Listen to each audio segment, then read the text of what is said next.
Ce carrefour situé à Batyenga marque le point de départ du projet qui consiste à bitumer environ 600 km entre Batyenga dans la région du centre et Ngaoundéré dans la Damawa. La première phase du projet qui couvrait un linéaire de plus de 400 km entre Batyenga et Tibati en passant par Ntui, Yoko et Lena affiche des résultats plutôt satisfaisants. Outre ce pont qui relie les communes de Batyenga et de Ntui, il n'y a que le chef-lieu du département du Bas-Mekim s'est littéralement métamorphosé. La réalisation de plusieurs projets connexes et la réhabilitation de la voirie ont fait oublier le visage hideux que présentait Ntui il y a quelques années. Tous les aménagements en ce qui concerne les projets connexes ont été réalisés dans la commune de Ntui. Actuellement, nous sommes dans la phase de réception de tous ces projets connexes. Au départ, nous avions un linéaire de 7 km. Mais après, nous sommes allés au-delà même de 7 km. Et je voudrais dire tout cela avec les accords du maître d'ouvrage qui nous a favorisé cette possibilité que ce bitumage de la voirie soit fait.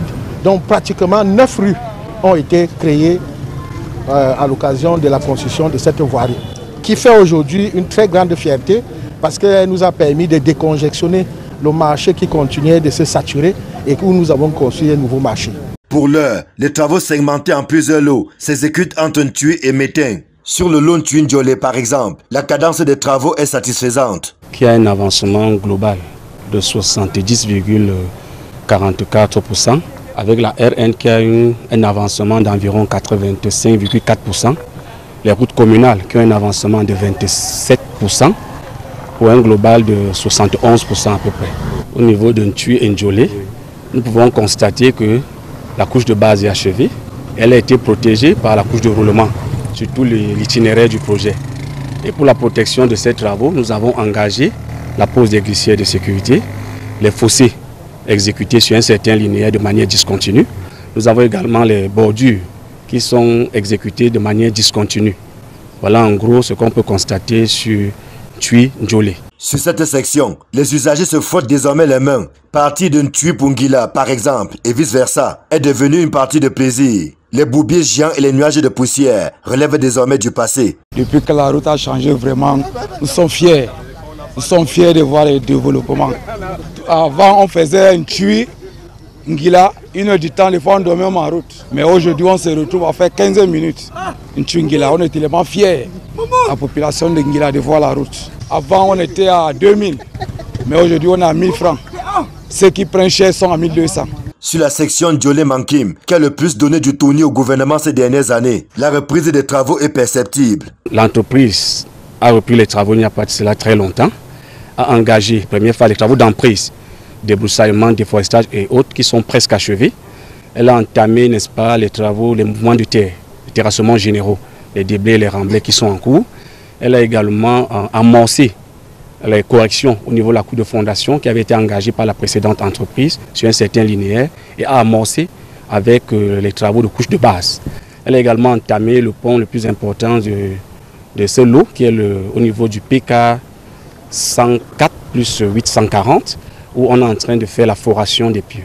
Enfin, sur la section Mankim-Métain, l'on n'est plus très éloigné du bout du tunnel. Sur un linéaire de 102 km, 60 sondors est déjà revêtu en béton bitumineux. L'entreprise se concentre davantage sur la finalisation des ponts et autres ouvrages d'art. Au jour d'aujourd'hui, le 4 juillet 2024, le taux d'avancement des travaux est de 72,71%. Pour une consommation de lait d'à peu près 90%. La construction des ponts, de 8 ponts, parce que nous avions 8 ponts à construire.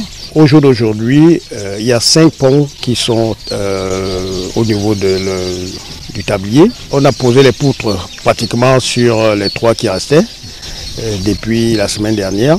Nous sommes certains que d'ici la fin du mois, nous aurons terminé tous les 8 ponts, puisque au niveau de la chaussée, il restait juste ces zones de pont à raccorder.